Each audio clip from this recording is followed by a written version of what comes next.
Hello दोस्तों, तो कैसे हैं आप लोग। चलिए, तो आज का मेरा जो वीडियो है वो है जहां पर राम भगवान को लेकर कड़ी टिप्पणी की गई है। आज उस बारे में मैं आपको बताने जा रही हूं। जी हाँ, बताते हैं कि टीएमसी नेता जो कि काफी ज्यादा पहले से ही विवादों में घिरे रहते हैं, आज फिर से एक बार उन्होंने ऐसी कड़ी टिप्पणी कर दी है जिसे सुनने के बाद शायद आप भी गुस्से से लाल पीले हो सकते हैं। टीएमसी नेता रामेंदु सिन्हा ने भगवान राम को लेकर बड़े ही गलत शब्दों का इस्तेमाल किया है, जिसके बाद आज हर कोई काफी ज्यादा गुस्से में है। वहीं एक के बाद एक नेता और पार्टियां उन पर पलटवार करती हुई नजर आ रही हैं। वैसे तो सभी जानते हैं कि पश्चिम बंगाल में संदेश खाली में टीएमसी नेताओं की दादागिरी की वजह से महिला असुरक्षित है, महिलाओं को वहां पर संरक्षण सही तरीके से नहीं मिल रहा है। वहीं अब एक और टीएमसी नेता रामेंदु सिन्हा ने भगवान राम को लेकर इतनी बड़ी बात कह दी है, जिसके बाद अब मामला गर्माता हुआ नजर आ रहा है। चलिए, तो अब मैं आपको बताऊंगी पूरी स्टोरी कि आखिर उन्होंने ऐसा क्यों कहा और क्या कहा, जिसके बाद हर कोई गुस्से से लाल पीला होता हुआ नजर आ रहा है। और बेशक आप भी जब ये जानेंगे तो आपका भी गुस्सा हाई नजर आएगा, क्योंकि राम भगवान के बारे में शायद ही कोई ऐसा हो जो इस तरीके के शब्द सुन सके। क्योंकि भगवान राम लला की प्राण प्रतिष्ठा के लिए पूरा भारतवर्ष बेसब्री से इंतजार कर रहा था, और जब मंदिर बन गया है तो उसके बाद कोई इस तरीके की टिप्पणी करे तो ये बिल्कुल भी नागवारा होगी। तो चलिए, अब हम शुरू करेंगे शुरुआत से। लेकिन इससे पहले अभी तक चैनल सब्सक्राइब नहीं किया है तो फटाफट सब्सक्राइब कर लें, और क्योंकि मैं ऐसे ही वीडियोस आपके लिए लाती रहूंगी तो सब्सक्राइब जरूर करें। ওই যে রাম মন্দির তৈরি হয়েছে, আমি মনে করি অপবিত্র এই রাম মন্দিরেতে ভারতবর্ষের কোনো হিন্দু যেন পূজা দিতে না যায়।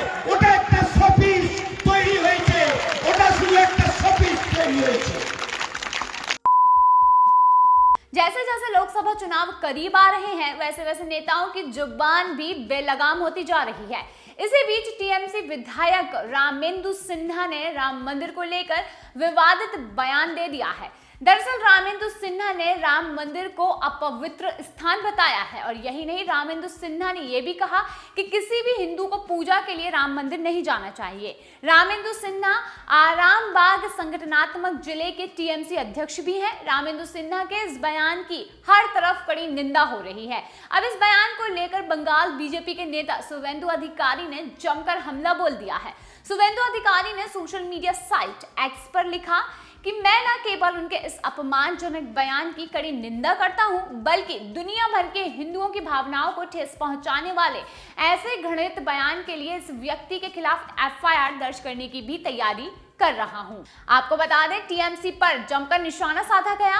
उन्होंने आगे ये कहा कि तृणमूल कांग्रेस के नेताओं की सच्चाई, हिंदुओं पर आक्रमण करते करते उनकी हिम्मत इतनी बढ़ गई है कि वह अब भगवान श्री राम के भव्य मंदिर को अपवित्र बताने की दृढ़ता कर रहे हैं। वहीं तारकेश्वर विधायक रामेंदु सिन्हा रॉय ने भव्य राम मंदिर को अपवित्र करार दिया है। उन्होंने यह भी कहा कि किसी भी भारतीय हिंदू को ऐसे अपवित्र स्थल पर पूजा नहीं करनी चाहिए, और उनके इस वर्णन से भगवान श्री राम के प्रति टीएमसी नेतृत्व की अनुभूति उजागर होती है।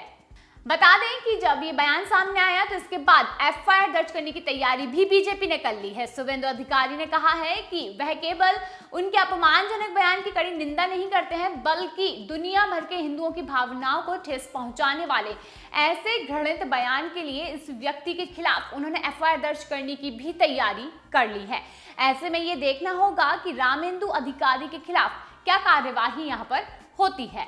आपको बताते चलें कि पश्चिम बंगाल की जो मुख्यमंत्री और टीएमसी की मुखिया हैं ममता बनर्जी, उनकी पार्टी के ही नेता मुसीबत बढ़ाने वाले साबित हो रहे हैं।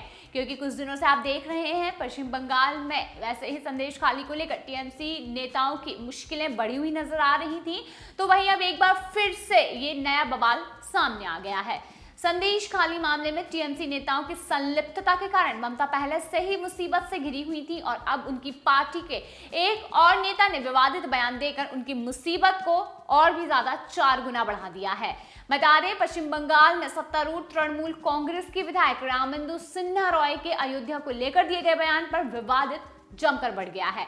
उन्होंने अयोध्या के राम मंदिर को अपवित्र बताते हुए हिंदुओं से ये अपील की है कि उन्हें इस अपवित्र स्थान पर पूजा नहीं करना चाहिए। और पश्चिम बंगाल में भाजपा के वरिष्ठ नेता शुभेंदु अधिकारी ने टीएमसी नेता के इस बयान पर आपत्ति जताते हुए उनके खिलाफ एफआईआर दर्ज कराने की बड़ी बात कह डाली है।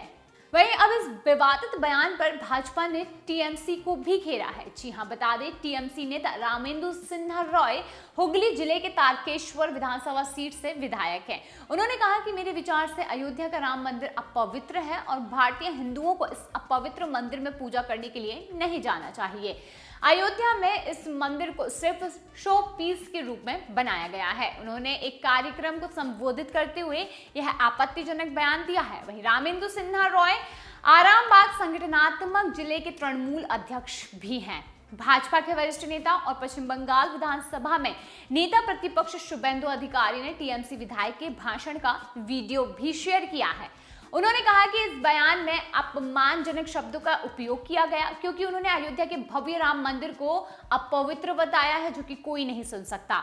तृणमूल विधायक के खिलाफ एफआईआर की तैयारी हो चुकी है। बता दें अधिकारियों ने इस बयान की कड़ी निंदा करते हुए तृणमूल विधायक के खिलाफ एफआईआर दर्ज कराने की बात कही है। उन्होंने एक्स हैंडल पर लिखा कि मैं न केवल उनके अपमानजनक बयान की कड़ी निंदा करता हूं, बल्कि दुनिया भर के हिंदुओं की भावनाओं को ठेस पहुंचाने के लिए ऐसी घृणित बयान के लिए इस व्यक्ति के खिलाफ एफआईआर भी दर्ज करने की तैयारी कर रहा हूं।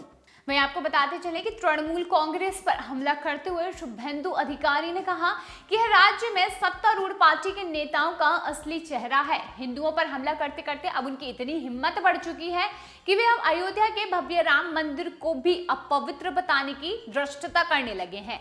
और उनके इस बयान के बाद भगवान श्री राम के प्रति तृणमूल नेतृत्व के रवैये का पता चलता है। तृणमूल नेता के इस बयान पर विवाद और भी बढ़ने की आशंका जताई जा रही है क्योंकि दुनिया भर पूरे भारतवर्ष में भगवान राम के खिलाफ अगर कोई कुछ शब्द कहते हैं तो शायद ही ऐसा कोई होगा जो भगवान राम के खिलाफ इस तरीके के शब्द सुन पाएगा। तो हो सकता है कि ये मामला और भी ज्यादा बिगड़ जाए। हालांकि इससे पहले मैं आपको बता दूं कि संदेश खाली मामले ने इनकी मुसीबत बढ़ा रखी है। इससे पूर्व संदेश खाली मामले ने तृणमूल कांग्रेस के नेता शाहजहां शेख ने ममता की मुसीबत बढ़ा रखी है। संदेश खाली की महिलाओं ने शाहजहां शेख पर रेप सहित कई अन्य गंभीर आरोप लगाए हैं। शाहजहां शेख पर ईडी की टीम पर हमला करने का भी गंभीर आरोप लगाया गया है। हालांकि उससे गिरफ्तार किया जा चुका है, मगर अभी तक लोगों का गुस्सा कम नहीं हुआ है और अभी भी लोग गुस्साए में हैं। वहीं लोकसभा चुनाव नजदीक होने के कारण बीजेपी इन मुद्दों को गरमाने की कोशिश में जुटी हुई है और देखना ये होगा कि ये मामला कब तक साइड होता है।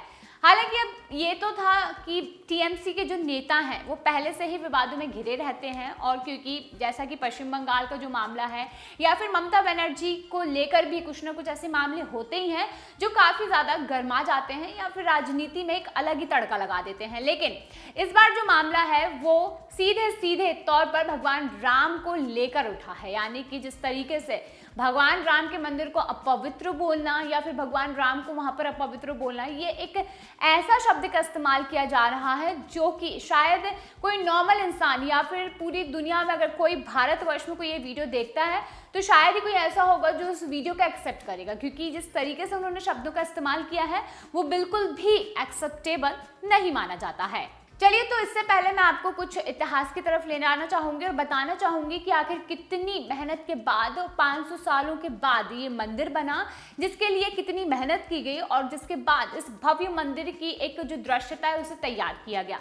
बताते हैं कि तारीख 6 दिसंबर 1992 इस दिन अयोध्या पहुंचे हजारों कार सेवकों ने विवादित ढांचा गिरा दिया था और इसकी वजह से इसी दिन शाम को अस्थायी मंदिर बनाकर पूजा अर्चना शुरू कर दी गई थी। बाबरी ढहाए जाने के 2 दिन बाद यानी कि 8 दिसंबर 1992 को अयोध्या में कर्फ्यू लगा दिया था। वकील हरिशंकर जैन ने उच्च न्यायालय की लखनऊ खंडपीठ में गुहार लगाई थी कि भगवान भूखे हैं, भगवान भोग की अनुमति दी जाए। वहीं करीब 25 दिन बाद यानी कि 1 जनवरी 1993 को न्यायाधीश हरिनाथ तिलहरी ने दर्शन पूजन की अनुमति दे दी। वहीं 7 जनवरी 1993 को केंद्र सरकार ने ढांचे वाले स्थान और कल्याण सिंह सरकार द्वारा न्यास को दी गई भूमि सहित यहां पर कुल 67 एकड़ भूमि का अधिग्रहण कर लिया था। वहीं अप्रैल 2002 में उच्च न्यायालय की लखनऊ खंडपीठ ने विवादित स्थल का मालिकाना हक तय करने के लिए सुनवाई शुरू कर दी थी। वहीं उच्च न्यायालय ने 5 मार्च 2003 को भारतीय पुरातत्व सर्वेक्षण को संबंधित स्थल पर खुदाई का निर्देश दिया और उसके बाद 22 अगस्त 2003 को भारतीय पुरातत्व सर्वेक्षण ने न्यायालय को रिपोर्ट सौंप दी।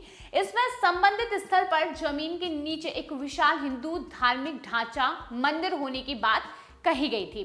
वहीं बता दें 30 सितंबर 2010 को इलाहाबाद उच्च न्यायालय ने इस स्थल को तीनों पक्षों श्री रामलला विराजमान निर्मोही अखाड़ा और सुन्नी सेंट्रल वक्फ बोर्ड में बराबर बांटने का आदेश दिया।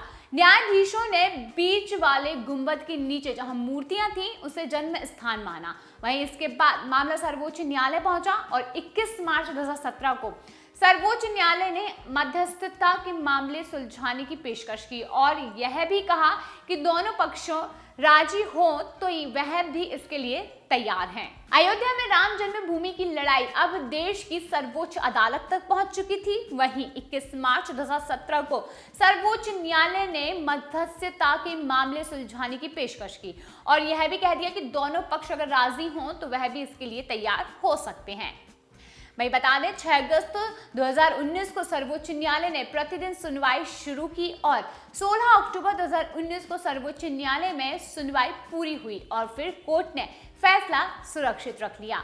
इससे पहले 40 दिन तक लगातार सुप्रीम कोर्ट में सुनवाई होती रही। वहीं 9 सितंबर 2019 को 134 साल से चली आ रही लड़ाई में अब वक्त था अंतिम फैसले का। तो 9 नवंबर 2019 को सर्वोच्च न्यायालय ने संबंधित स्थल को श्री राम जन्मभूमि माना और 2.87 एकड़ भूमि रामलला के स्वामित्व की मानी। वहीं निर्मोही अखाड़ा और सुन्नी वक्फ बोर्ड के दावों को खारिज कर दिया गया। एक साथ ही कोर्ट ने निर्देश दिया कि मंदिर निर्माण के लिए केंद्र सरकार 3 महीने में ट्रस्ट बनाए और ट्रस्ट निर्मोही अखाड़े के एक प्रतिनिधि को शामिल करे और इसके अलावा यह भी आदेश दिया था कि उत्तर प्रदेश की सरकार मुस्लिम पक्ष को वैकल्पिक रूप से मस्जिद बनाने के लिए 5 एकड़ भूमि किसी उपायुक्त स्थान पर उपलब्ध कराए। इसी के साथ दशकों से चली आ रही लंबी कानूनी लड़ाई समाप्त हो गई। अब बारी थी निर्माण की। तो 5 फरवरी 2020 को प्रधानमंत्री नरेंद्र मोदी ने अयोध्या में मंदिर निर्माण के लिए राम जन्मभूमि तीर्थ क्षेत्र ट्रस्ट की घोषणा की। ठीक 6 महीने बाद यानी कि 5 अगस्त 2020 को अयोध्या में राम मंदिर की आधारशिला रखी गई जिसमें पीएम नरेंद्र मोदी शामिल हुए। वहीं 134 साल चली कानूनी लड़ाई के बाद अब अयोध्या में भव्य राम मंदिर का निर्माण हो रहा था और राम जन्मभूमि पर मंदिर के पहले चरण का काम पूरा हो चुका था। वहीं 22 जनवरी 2024 की वह ऐतिहासिक तारीख जब मंदिर में भगवान राम की प्राण प्रतिष्ठा हुई और 23 जनवरी से मंदिर आम लोगों के लिए भी खुलने लगा और 22 जनवरी 2024 को भव्य तरीके से रामलला की बड़ी ही अच्छी तरीके से प्राण प्रतिष्ठा हुई जिसमें लाखों लोग पहुंचे और जहां तक कि बड़े बड़े अमीर लोगों ने बैरिकेड्स के बाहर खड़े होकर रामलला की पूजा अर्चना को वहां पर जो प्राण प्रतिष्ठा हुई उसको वहां पर उन्होंने खड़े होकर अपनी आंखों से देखा और उसके अपने शीर्षक बने कि हमारे सामने रामलला की प्राण प्रतिष्ठा हो रही है। आपको बता दें कि प्राण प्रतिष्ठा के दौरान हर कोई चाहे वो गांव का हो, देश का हो, विदेश का हो, पूरा भारत इतना ज्यादा खुश और उत्सुक था कि वो अपनी आंखों के सामने रामलला का स्वागत कर पा रहे हैं, उनकी प्राण प्रतिष्ठा को देख पा रहे हैं। जिसके बाद जहां एक और पूरा भारत और जब रामलला के आने के बाद पूरी राजनीति पलट गई तो उसके बाद अब आपको क्या लगता है कि टीएमसी नेता के इस बयान के बाद क्या टीएमसी नेताओं के जो राजनीतिक आंकड़े हैं वो किस और लुढ़क सकते हैं? क्योंकि जिस तरीके से उन्होंने जो बयान दिया है उसके बाद उनके आंकड़े काफी ज्यादा लुढ़क सकते हैं क्योंकि ये माना जा रहा है कि इस तरीके की विवादित टिप्पणी करना काफी ज्यादा गलत है। वहीं लोकसभा चुनाव सामने हैं और उसके बाद इस तरीके की बयानबाजी जो शुरू हो चुकी है जिससे खुद नेता अपने पैर पर कुल्हाड़ी मारते हुए नजर आ रहे हैं।